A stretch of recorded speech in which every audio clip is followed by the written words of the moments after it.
Hello guys, welcome back to my channel. मी पूजा तुमचं माझ्या चॅनलवर आज परत एकदा स्वागत करते. आज मी करणार आहे पनीर लबाबदार. वाव, छान आहे ना नाव. आणि रेसिपीही तितकीच छान आहे. त्यासाठी मी इथे 2 टोमॅटो आणि 5-7 काजू आणि 1-2 मिरच्या छान मिक्सरला बारीक करून त्याची पेस्ट करून घेणार आहे. आपल्याला कच्चंच सगळं दळून घ्यायचं आहे, छान बारीक पाणी घालून थोडंसं. इकडे मी आता कांद्याला फोडणी घातलेली आहे, त्यात आलं लसूण घातलं आहे आणि आपल्याला हे छान गोल्डन ब्राऊन होईपर्यंत परतून घ्यायचं आहे. ओके, आता तुम्ही बघत असाल व्हिडिओमध्ये की किती मी छानपैकी ब्राऊन करून घेतला आहे कांदा. आता याच्यात मी आणखी एक टोमॅटो छान बारीक चिरून घातलेला आहे. याची मेन ग्रेव्ही ही कांदा आणि टोमॅटोचीच राहणार आहे. आता सगळे स्पायसेस घालते, जसं लाल तिखट, हळद, हिंग घालून घेतलेलं आहे. छान मिक्स करायचं आणि आपल्याला याला छानपैकी परतून घ्यायचं आहे.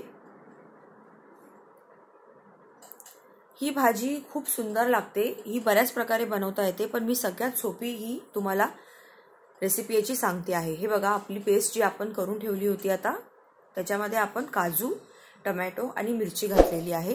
ती आता छान आपण याच्यात तेल सुटेस्तोवर परतून घेणार आहोत. हा एक छान पनीरच्या भाजीचा वेगळा पदार्थ आहे. तुम्ही ही नक्की ट्राय करू शकता. नेहमी तेच पनीरचा बटर मसाला खाऊन बोर झाला असाल तर तुम्ही ट्राय नक्की करू शकता. छान तेल सुटायला लागल्यावर आता मी या स्टेजला याच्यात थोडंसं बटर घातलेलं आहे. तुम्हाला नसेल घालायचं तर तुम्ही स्किप करू शकता, पण बटरने टेस्ट खूप छान लागते भाजीची, म्हणून मी त्याच्यात थोडंसं ॲड केलं. तुम्ही सुरुवातीलाही ॲड करू शकता, पण बटर कसं लवकर जळतं, सो त्याचा जो छान स्मेल असतो तो नाही भेटत, म्हणून मी ते मागून ॲड केलं आहे. आता याच्यात मी माझ्या घरचा बनवलेला लाल मसाला आणि थोडासा गरम मसाला आणि मीठ घातलेला आहे.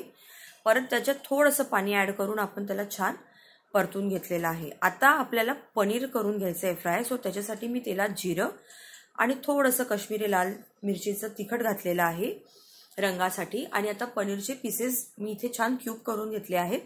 तुम्हाला हवा तसा तुम्ही आकार कट करून घेऊ शकता, पण शक्यतो थोडेसे पीसेस हे मोठे ठेवावे, छान वाटतं.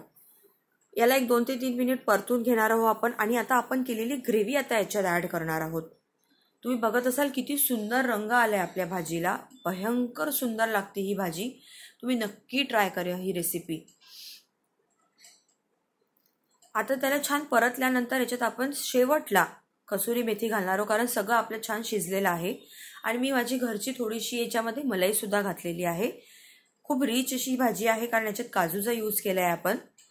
खूप छान लागते ही, आणि माझ्या भाच्याची ही सर्वात फेवरेट भाजी आहे, सो मी त्याच्यासाठीच बनवली होती. तुम्हाला जर माझ्या रेसिपीज आवडत असतील तर नक्कीच माझं चॅनल चेकआउट करा. खूप शेअर करा, खूप लाईक करा. अतिशय सुंदर आणि सोपी रेसिपी आहे. नक्की मला तुमच्या प्रतिक्रिया कळवा. बाय.